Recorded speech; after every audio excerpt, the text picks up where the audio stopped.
Has anybody ever faced a blank screen or a blank page and gone, I'm supposed to be writing this, and there's nothing in your mind? So I know some of you are writers. I know some of you have written books, and I would bet you've done that. Or maybe a canvas. You faced a blank canvas knowing you need to paint something, but nothing's coming. It's like facing a blank field, right? And going, what am I going to plant in this? What am I going to plant in this garden? What am I going to plant in this yard? If you've ever redone your yard, perhaps, and you've had to decide on all those plants and things, what am I going to plant in this yard? Well, we are continuing our series about building our field of dreams this month, based on Mary Morrissey's book by the same name, Building Your Field of Dreams. And our series, my talk today is Don't Be Afraid to Plant. Don't be afraid to plant. Because sometimes that fear, we can be a slave to that, right? Sometimes that fear can keep us stopped from going for our dream, from even planting those ideas. I can't even think about that. That's too outrageous for me to even think about. Me having that, being able to achieve that, being able to do that, right? Fear can stop us right there sometimes. Now, Reverend Glenn was with you last week, and he told you about clearing the field and preparing it for planting, didn't he? He talked about that phase of dream building. And today we're going to be looking at that blank field and figuring out how we can fuel these seeds, these of our dreams that we want to plant. What are some of the fuel sources, the fertilizer, if you will, the fuel sources for this? So we're going to look at things like fear. We're going to look at abundance. How does abundance play into this idea? And then finally, forgiveness. Forgiveness can fuel our dreams because it frees us, doesn't it? Your song was perfect for my talk, so thank you. Yeah, that frees us. So I love Mary. Mary's a great storyteller. This book is jam-packed with lots and lots of stories. But one of the ones that she tells in here that she uses as a great example is the Bible story of Samson and Delilah. If you remember that, Samson was the strong guy, right? Very, very, very strong guy. You may remember the movie, Samson and Delilah. Cecil B. DeMille was the director. Ernest Holmes knew him. That's Ernest Holmes on the right. He knew him. He liked to hang out with those Hollywood folks. A lot of them came to the center back in the day, and so he would go over to the sets and things and hang out and see what was going on. But this was the original one that they did. Hedy Lamarr, beautiful woman, and Victor Mature, very handsome Samson, was in this. So Delilah was a temptress, and she worked for this group of guys or folks called the Philistines. And the Philistines were out to wipe out the Israelites, like everybody else was, right? They were out to wipe out the Israelites. And she was working for them. Samson was working for the Israelites. He was their protector. And the Philistines just couldn't take this guy down. He was so stinking strong. So they introduced Delilah and said, go find out what makes him strong. So she's tempting him, right? And he's dallying with her, flirting with her, playing with her. All the time she's going, honey, what makes you so strong? And he's telling her things like, oh, if I'm bound with brand new ropes, I can't get out of them. So she immediately has him bound with new ropes, right? Boom, he comes right out of him. She's like, oh, Samson, that wasn't it. And he continued to play with her, and she continued to ask him questions.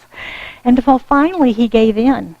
He told her, well, the secret of my strength is my hair. That's the secret of mine too, you know, right? So she tells him this. So immediately she calls the guards to come in. They drug him, and they shave his head. And as soon as he wakes up, he's weak as a kitten. And of course, they capture him. They take him off to prison. They gouge out his eyes. It's one of those gruesome Bible stories. And they hitch him up to a millstone, and he is there to grind grain for the rest of his life. So, he's a metaphor.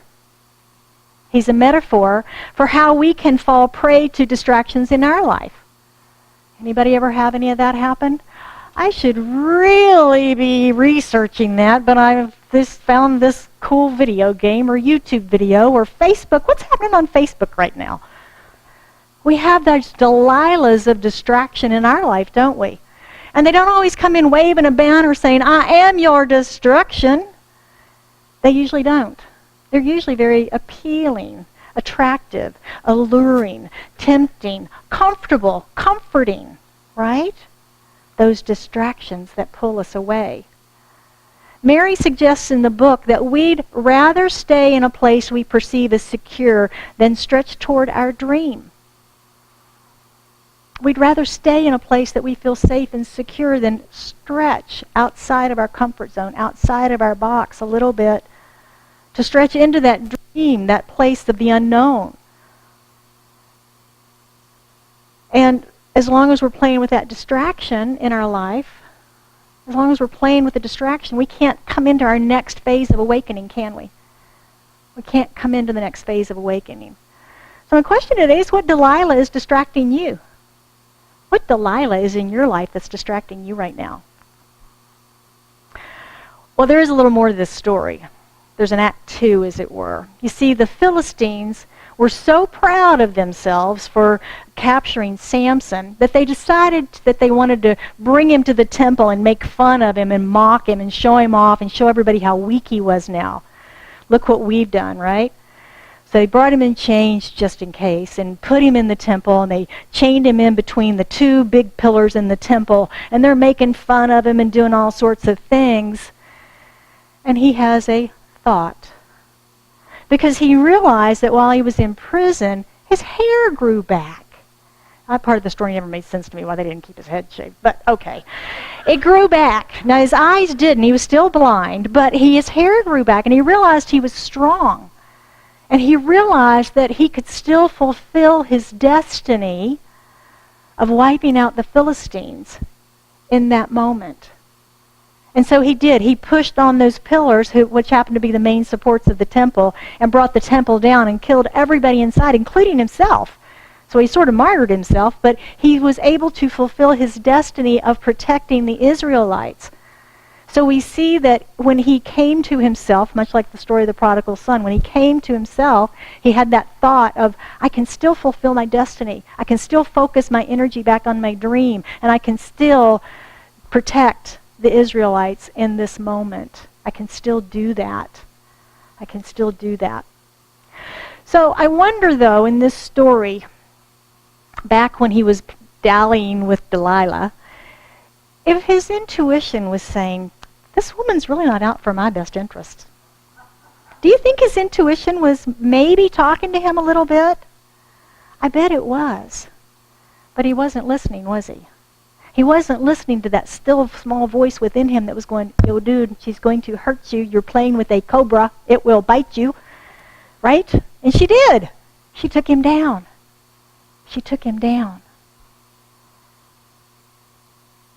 He told her how to destroy him, and she did it. So, do you listen to your intuition? Another question for you today. When you know something's not right, are you listening to your intuition and following that, trusting that, or are you continuing to dally with the destruction?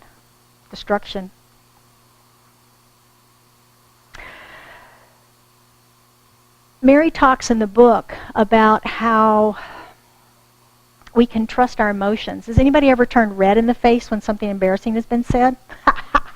Yeah, right. Or you get nervous and your hands perspire maybe. Or you get scared and your stomach acts up a little bit, or you worry. Yeah, our body tells us, doesn't it? Our body tells us when there's something going on that we need to be aware of. And she says to trust that, to tap into how we feel within our bodies, to understand what's going on, and to listen to that intuition within us that we have. That's why we have all these, that's another reason we have all these wonderful senses that we have.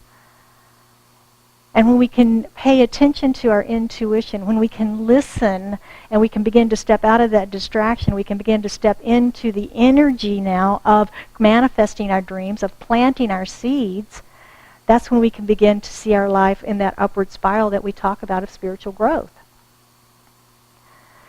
So in playing with these Delilahs and being distracted by these Delilahs, one of those can be this thing called fear that the lady sang about. It can be our old friend fear, can it? And fear comes up a lot we're talking about in our Wednesday night, the Creative Mind and Success book.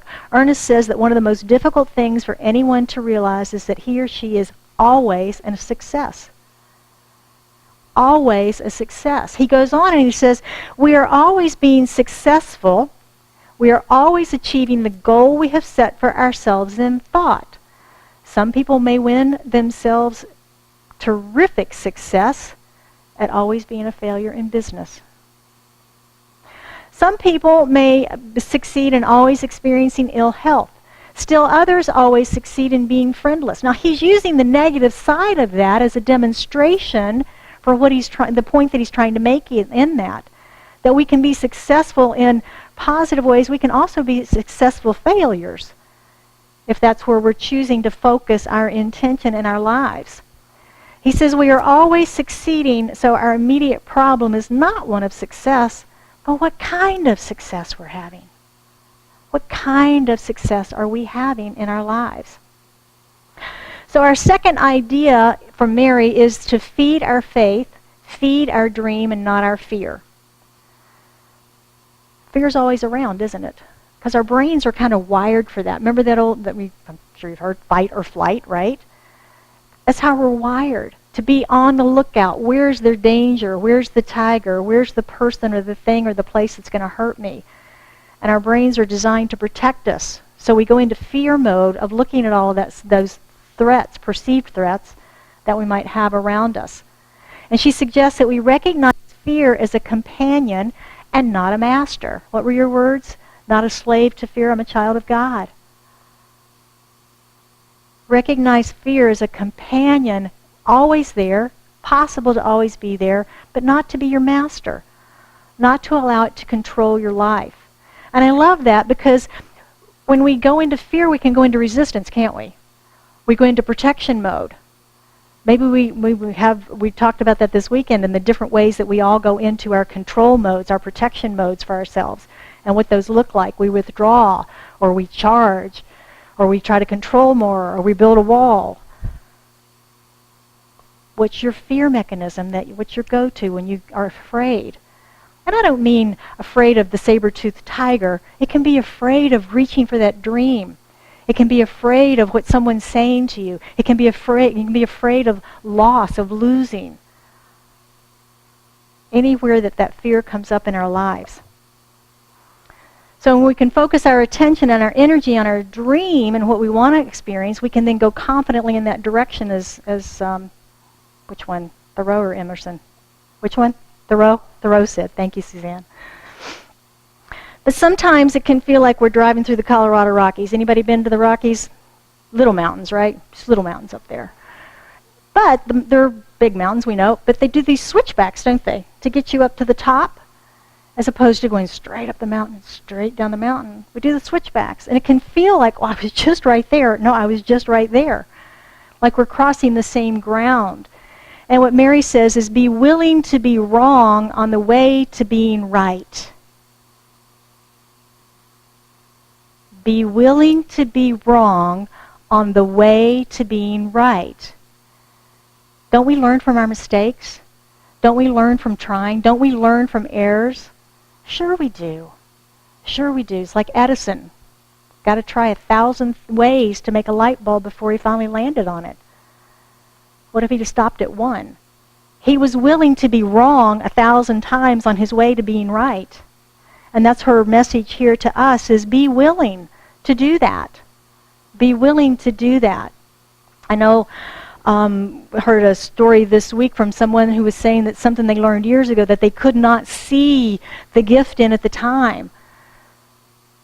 Suddenly, that information, that message, has been valuable in another situation today. And I know we've all had that circumstance where it looked like something maybe didn't work out, didn't go our way.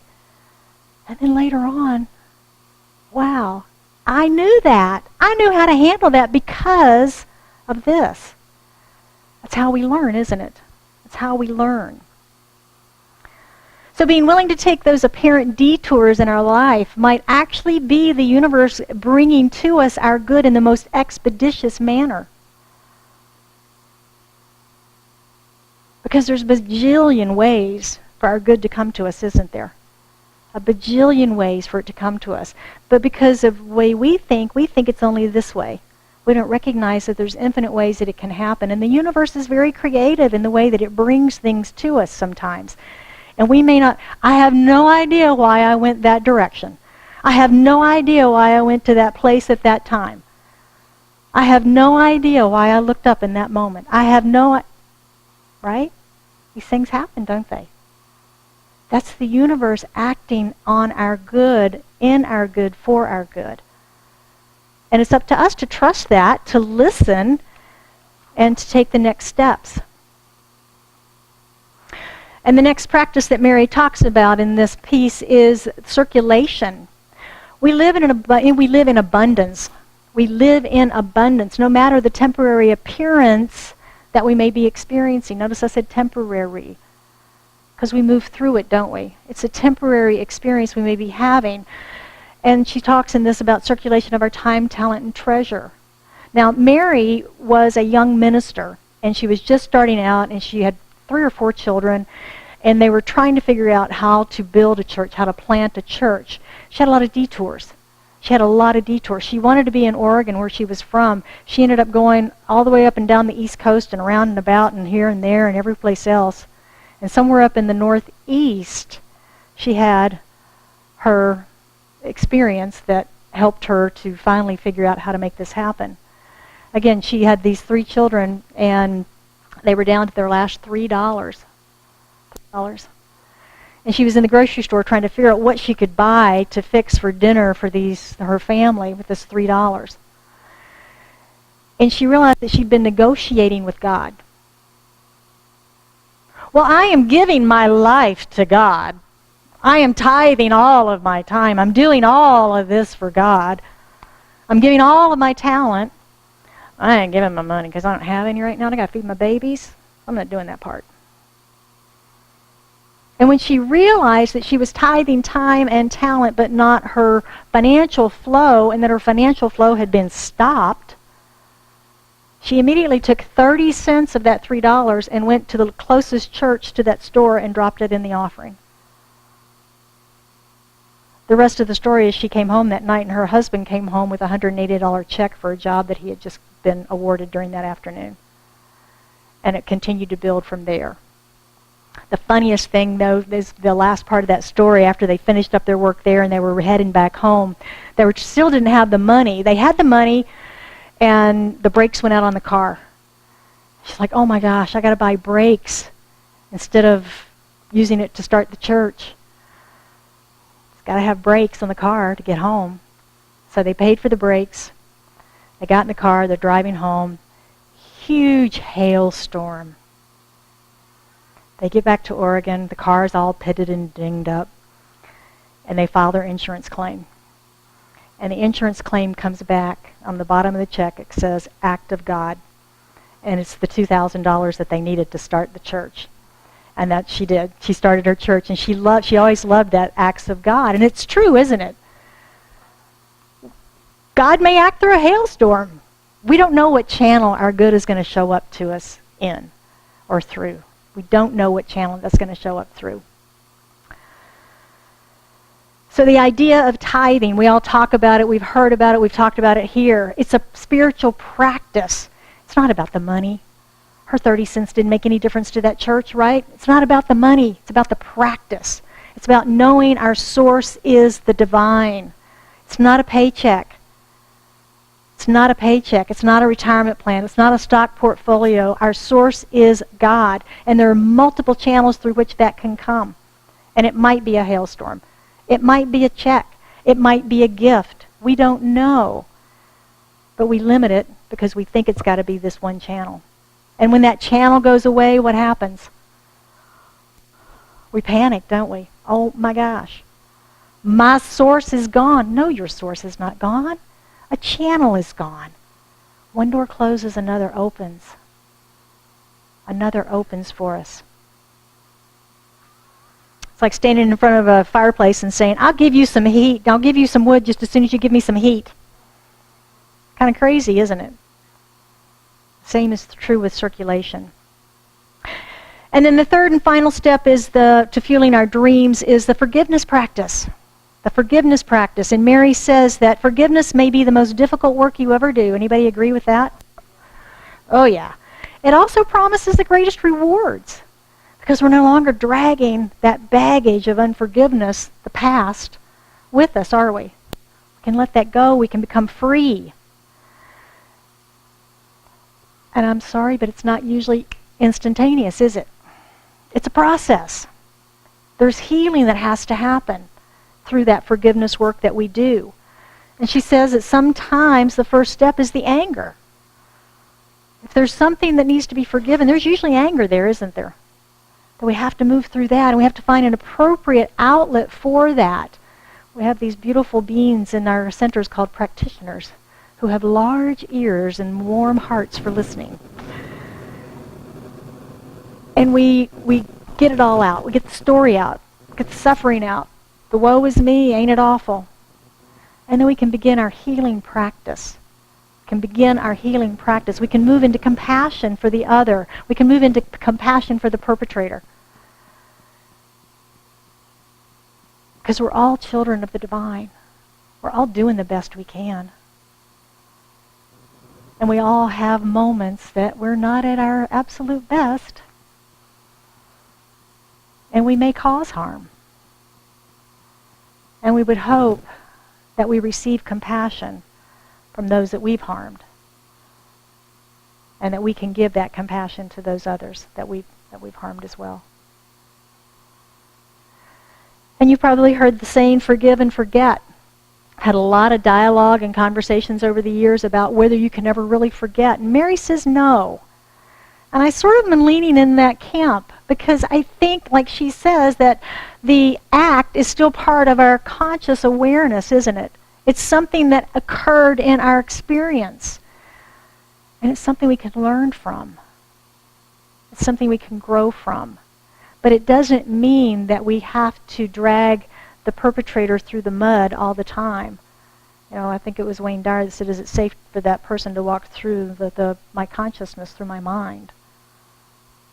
So we can forgive the person and maybe not the act, but we can reframe and learn from the act. Find the value in it for ourselves. Find compassion for ourselves in that.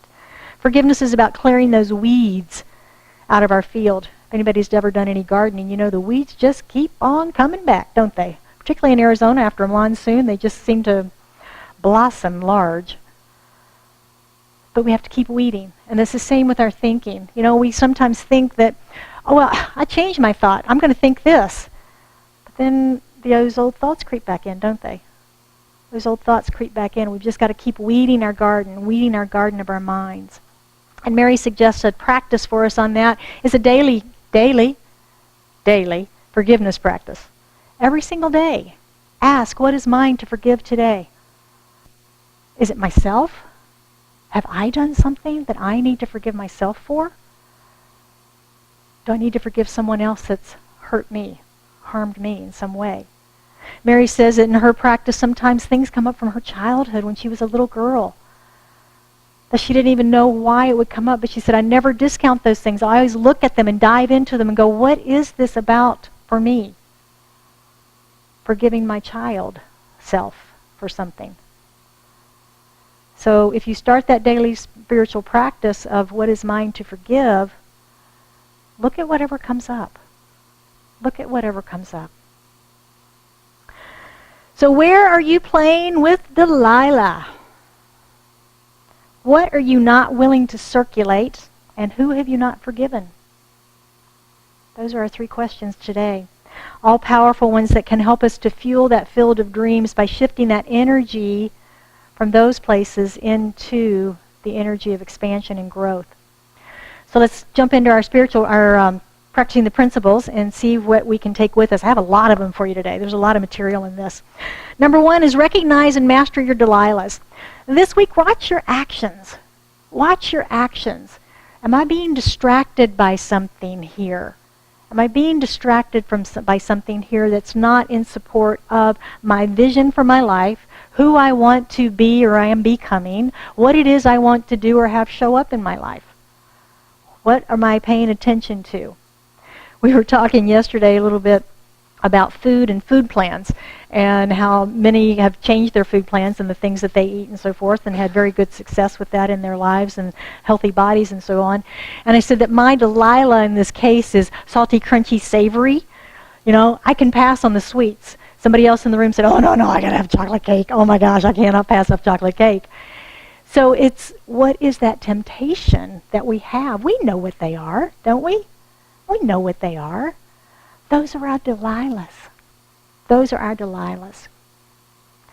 Number 2, feed your faith and not your fear. Recognize fear as a companion. Recognize fear as a companion. Hello, my old friend. What do you have for me today? Rather than, different energy. Hello, my old friend. What do you have for me today? What can you teach me? What can I heal? Number 3, be willing to be wrong on the way to being right. I'm meticulous about being on time. Maybe. And I can get in a rush and upset if I'm late. And when I can remind myself that this might be the universe keeping me safe, bringing me my good, making sure I run into a certain person or don't run into a certain person or avoid an accident, whatever it might be, if I can shift my perspective to know that whatever's going on is for my highest good and my greatest expression, I can then relax. I can then relax and allow it to unfold. Circulate to accelerate your dream. Circulate to accelerate your dream. Whatever you have, how little, how much, bless it and circulate it. Remember Mary's story. Number 5, realize there are infinite channels to the one source. Anybody have cable TV, satellite dish, any of that stuff? How many channels are on those things now? Oh my gosh. 592 channels just for you today. Oh my gosh. You spend 3 hours just looking for something to watch. But it's one source, isn't it? If it's cable, it's one source that brings all of those channels to you that you get to choose from. And the same is true of us in this idea of infinite channels of good to us in our lives. It's not just 1 or 2 or 5 or 500, but jillions, including each one of us, because we can be a channel through which Spirit works if we allow it, can't we? We're being a channel with Vista del Camino right now. We are channeling our good in service to that community who serves a larger community. We're being channels of God's good. So just remember always, there's multiple channels in one source. Number 6, forgiveness requires willingness and commitment. Willingness and commitment to doing the practice. I think sometimes we do that good old spiritual bypassing. Oh yeah, I forgave that. But we haven't done the work. And it continues to come up. Or we'll continue to attract the same situation into our life based on that. And until we forgive it, it continues to come up in multiple people. Anybody ever dated the same person over and over and over and over and over and over and over again, or married the same guy or gal 17 times in different forms? Sure. Forgiveness work. Forgiveness work. And number 7, release resentment. We can't grow healthy plants in toxic soil. It's true in farming and it's true in our lives. We can't grow healthy dreams and ideas in toxic soil of our minds. Toxicity of our hearts. Cannot do that. So release resentment, because resentment is very toxic, isn't it? Yeah. So accept the fear as natural and change your relationship with it, making it a companion and not your master. Make it a companion. What can I learn? Circulate to accelerate your dream, and forgive 70 times 7. That's from the Bible, 70 times 7. Stop dragging the baggage, telling the story, and channel that energy into manifesting your dreams. So I want to close this today with a quote by Howard Thurman. I'm sure you've heard it. He says, "Keep fresh before me the moments of my high resolve." A high resolve, when I believe absolutely our level of belief, that highest vibration. Keep those fresh before me so that I can stay focused and away from my Delilahs. That I can stay focused on manifesting my dreams, nurturing my seeds, weeding my field, all of those things. Keep fresh before me the moments of my high resolve. Moments when we know that it's planting time. It's planting time. So go out and plant your dream this week. See what comes forward. Peace and blessings to you. So it is. Thank you for being with us. I hope that those of you who are new to us today have enjoyed us and will come back and see us again.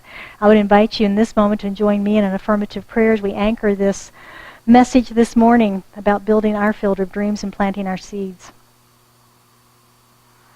How delighted I am to recognize that there is only one power, one presence, one universal mind in all, as all, and through all. And that's love. For love is God. God is love, spirit, source, essence, presence, whatever we call it. Ernest Holmes called it the thing itself. For it is too immense to name. It's more of a feeling. We know it is love. We know it is harmony. We know it is balance. But what I do know, too, is that it's all here right now, present in, through, and as me as an expression of it. For I am of that high holy stuff, that infinite substance of which all is made, the stars, the planets, the trees, and each and every one of us. For we are all individualized and unique manifestations of this one source. We, too, are multiple channels of that source. So knowing that, I speak my word for and about each one of us this day, knowing that whatever dream we have that is bubbling forth in our hearts, that we are planting the seeds of that. It is planting time. The field is cleared, it's ready to receive, and we are confidently planting those dreams and moving in their direction to see them made manifest in our lives. And we fuel those by releasing fear, by holding our forgiveness work, and by circulating our good. Whether that's a smile, a hug, assistance, financial good, time, talent, treasure, whatever it might be. Circulation, movement, flow. And if anyone has anything in particular on their heart today that they are either celebrating or that needs light, we lift it into this high vibration this morning, knowing that it is healed, whole, that clarity is received, whatever it is that's necessary is received in this moment. And so it is with a grateful heart that I just simply release this into the activity of mind, into the action of law, knowing that it is done, it is so, and we affirm together by saying, and so it is.